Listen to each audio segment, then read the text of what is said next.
engkau datang, ketika aku jatuh bangun dan jatuh dalam langkah menyusuri kehidupanku yang kelam, dan hampir-hampir ku tak dapat melangkah lagi. Dimu hadir. Assalamualaikum warahmatullahi wabarakatuh. Waalaikumsalam warahmatullahi wabarakatuh. Selamat siang guys. Hari ini kita ingin berbincang-bincang lagi mengenai masalah kebangsaan ya. Akhir-akhir ini saya pribadi atau beberapa teman-teman saya merasa sangat prihatin ya, terutama orang-orang yang nasionalis ya. Kenapa prihatin ya?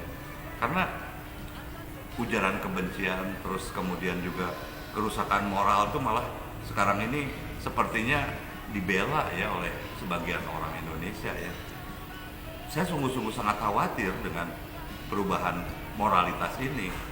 Kalau toh misalnya bicara mereka membela agama, padahal agama itu mengajarkan akhlak yang baik ya, bukan untuk maki-maki. Saya lihat aja komen waktu peristiwa Ade Armando dipukuli. Wah, itu luar biasa sampai orang memaki-maki. Yang memaki-maki itu bukan orang sembarangan, ada juga yang kalangan ustadz sampai guru besar. Itu luar biasa. Saya sampai sedih ya, apakah sebejat ini moral bangsa kita? Bagaimana Cak menanggapi peristiwa ini? Jadi begini ya, kalau kita perhatikan sebenarnya mereka yang teriak-teriak agama, menistakan agama dan lain sebagainya dan yang sejenisnya, itu sebenarnya mereka tidak pernah belajar agama dengan baik. Yang saya lihat dari teman-teman saya ya, yang saya kenal juga, mereka yang menjadi radikal itu dari SD, SMP, SMA, bahkan sampai kuliah sama sekali tidak pernah belajar agama. Sehingga mereka semua tidak paham ya, bahwa sebenarnya Rasulullah itu mengajarkan agama untuk mengenalkan Islam yang rahmatan lil alamin, Islam yang membawa damai, Islam yang memberi manfaat dan kebaikan bagi seluruh alam. Ya. Makanya ketika Rasulullah hampir selesai dengan dakwanya, Rasulullah itu mengatakan bahwa sebenarnya saya diutus ya, menjadi Rasul ini untuk memperbaiki akhlak. Jadi sebenarnya mereka yang mengaku-ngaku agama ya, tapi menjadi buas ya, menjadi sifat-sifat apa Ya seperti binatang. Sifat-sifat binatangnya itu ya yang begitu muncul seperti orang mabuk. Ya, saya katakan begitu ya. Ya, sebenarnya mereka jauh dari ajaran agama yang disampaikan oleh Rasulullah. Oke guys, jadi memang kenyataannya seperti itu yang terjadi ya. Saya sangat ingat sekali ya, sebelum kita pada masa-masa Orde Baru dulu kan represif tuh kondisinya, pemerintahan kalau ada yang berbeda dihajar, sampai terjadi peristiwa di Tanjung Priok.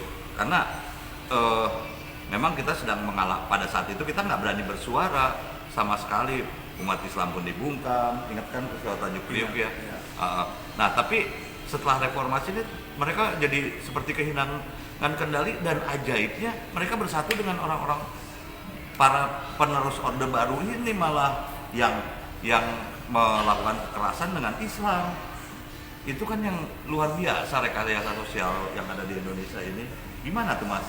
Jadi begini ya, kan di luar dari negara kita ini kan ada kekuatan asing yang selalu ingin menguasai negara kita. Ya. Ketika Orde Baru berkuasa, yang mereka mengikuti cara Orde Baru. Ketika Orde Baru tidak lagi berkuasa, jatuh, ada rezim baru, ya mereka harus tetap terlibat. Mereka sudah punya plan A, plan B, plan B1 dan lain sebagainya. Sehingga walaupun berganti rezim, mereka akan berusaha untuk menguasai negeri ini.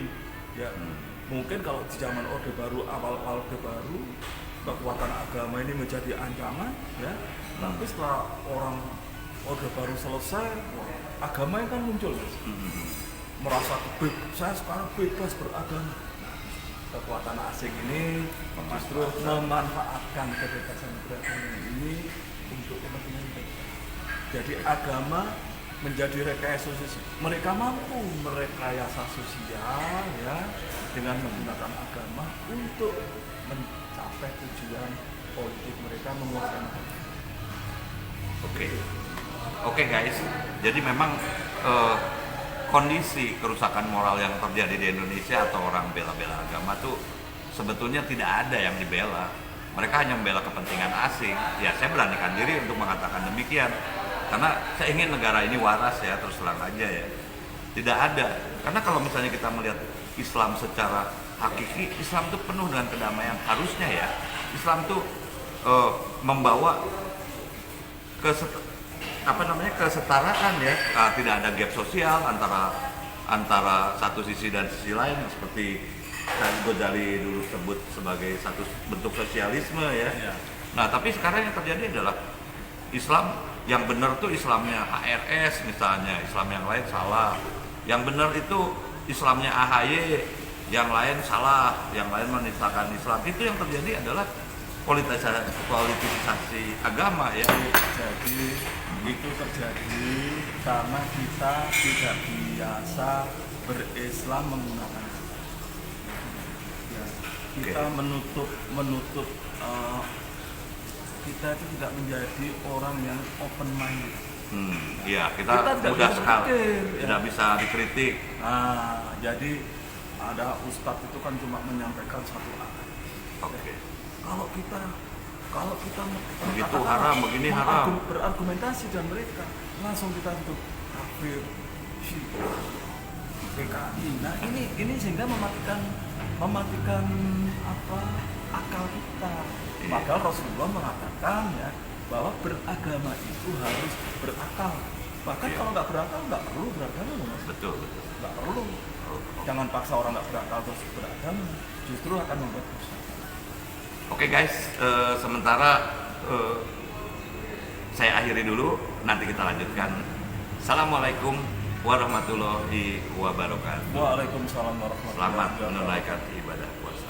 Salam bela. Dan jatuh dalam langkah menyusuri kehidupanku yang kelam, dan hampir ku tak dapat melangkah lagi. Dirimu hadir bagaikan